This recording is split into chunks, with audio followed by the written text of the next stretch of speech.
Okay, I can get behind someone saying that this is a good Venom figure, if not the best Marvel Legends Venom figure. It's good.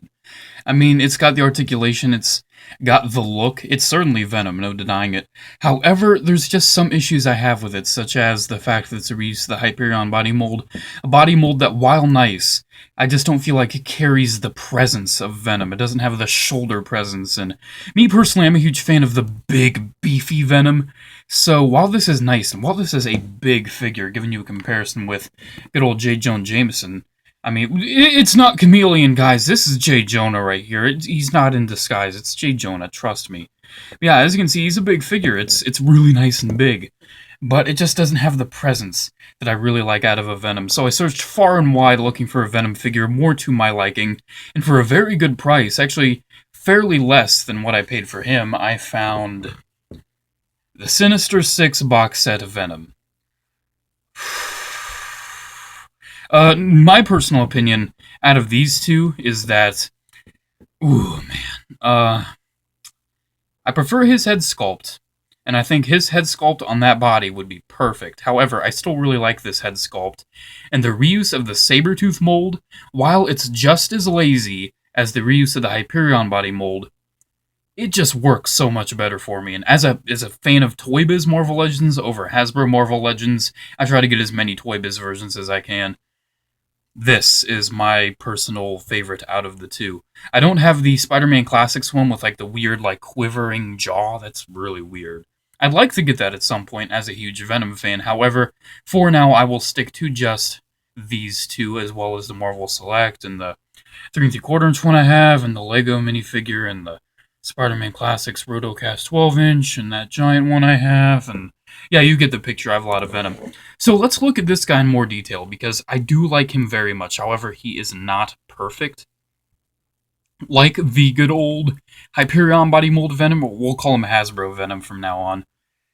He's got some issues. Probably the biggest issue, and I've seen this on eBay where someone's listed like, oh, it's the Sinister Six box set Venom. Oh, look, but it doesn't have the thumb.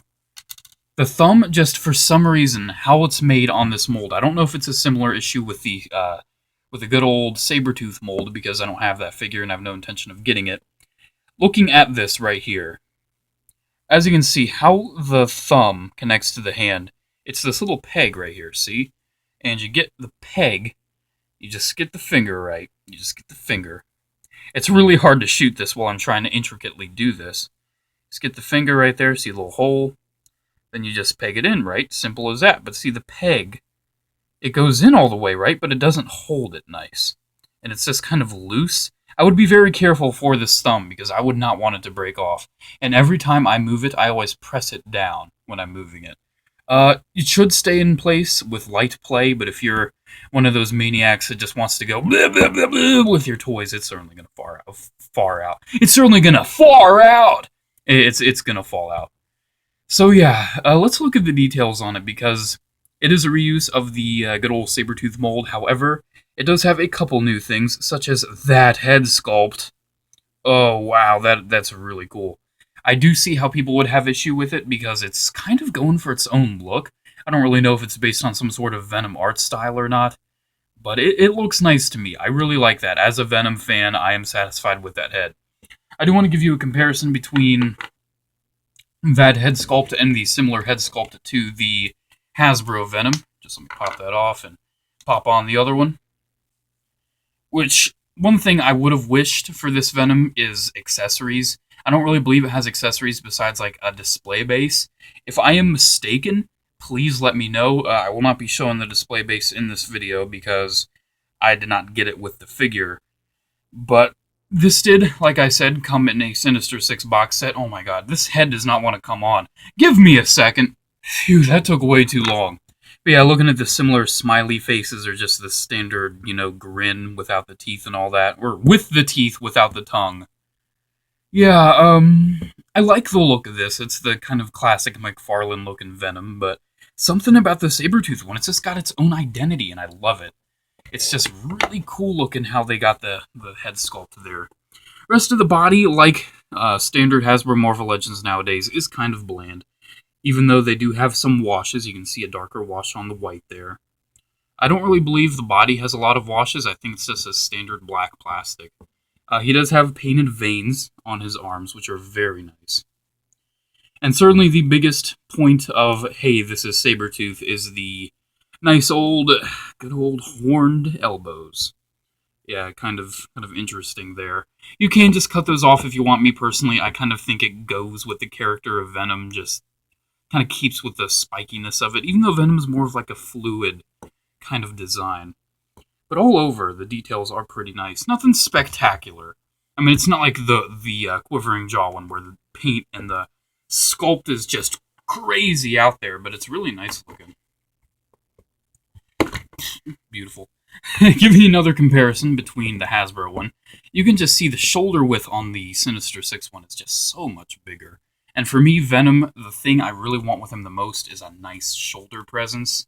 It's something really weird and kind of nitpicky and just kind of shows how much of a dork I am. But it's just...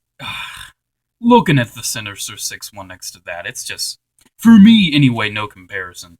One thing I also want to show off with the Sinister Six one is that his hands are also another clue that it's a reuse of good old Sabretooth. However, it works for Venom in my opinion. I kind of wish they didn't paint these gray because it would have blended in more with just the symbiote and kind of made it look less like claws. I don't know if any artist actually painted his claws or nails gray. As you can see, just moving it without pressing it down, it comes off. Maybe you could thicken that? I don't know, possibly. Let's go over the articulation on it. Actually, no, I changed my mind. I want to show you a couple more comparisons. Here he is with J. Jonah to see the size on that. And here he is for you good old Toy Biz fanatics. I know this is a popular Spider-Man among Toy Biz collectors, and it's my only Toy Biz Spider-Man. Well, I have the movie one, too. The Urban Legends Spidey, which also came in a multi-pack. That's one figure where I kind of don't like the shoulder presence. I love it on him. I don't like it on him. But yeah, together they look really nice. Toy Biz, Spidey, and Venom, they just go together. I like it. I like the smoothness of it. Both of them are kind of going for a Spider-Man the Animated Series aesthetic, which I really like. So yeah, let's get in on the good old articulation on this guy. It's pretty good. It's pretty much similar to what we have with the modern Venom. He does have a disc hinge, which looks up really far. And he just has a swivel at the head. I don't really think there's any ball joint capability at all. He has this armpit joint that moves up really far.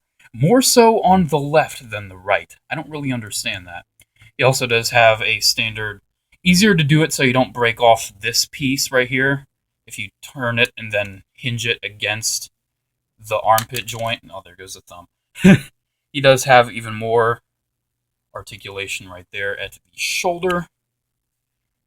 Good old bicep swivel right there. Then he's got a dual hinge at the elbow, swivel at the wrist, hinge at the good old wrist there. Good old.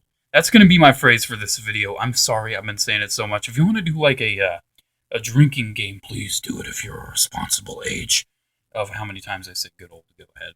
He does have articulated fingers, like I showed you the thumb can rotate. Also, his pointer finger is individual from his other fingers. And while this finger is more like this way, this finger is more this way. It's kind of different with the point of articulation. Really, really good ab crunch. Really good and really nice and smooth. Waist swivel.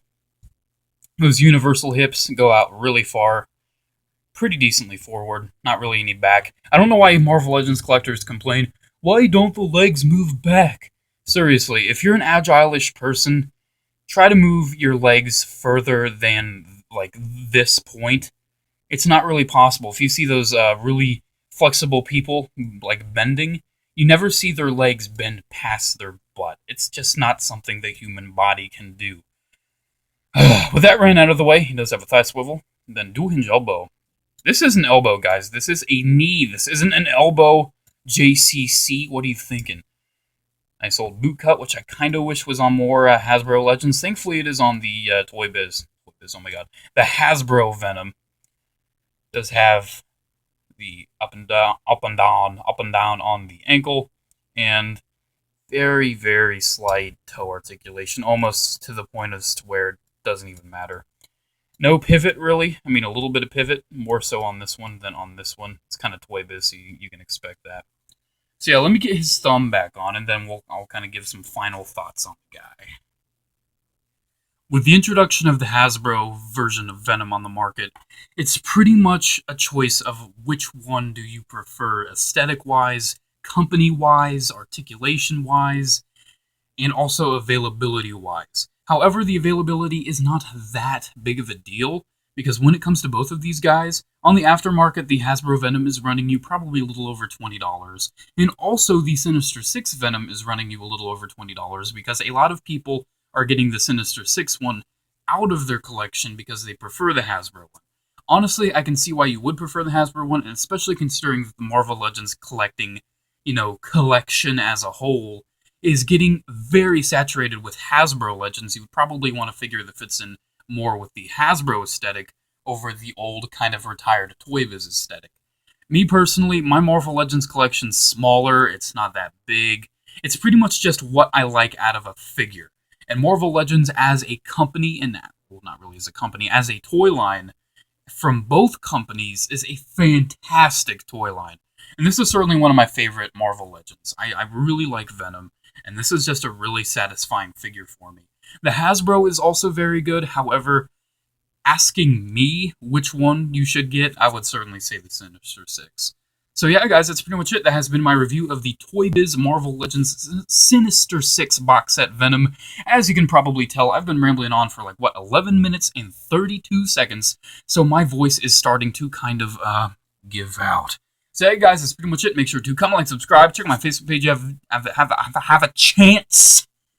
Have a good day, guys, and as always, I'm gonna eat your brain. I'm gonna eat your brain. I'm gonna eat your brain. I'm gonna eat your brain. I'm gonna eat your brain. I'm gonna eat your brain. I'm gonna eat your brain. I'm gonna eat your brain. I'm gonna eat your brain.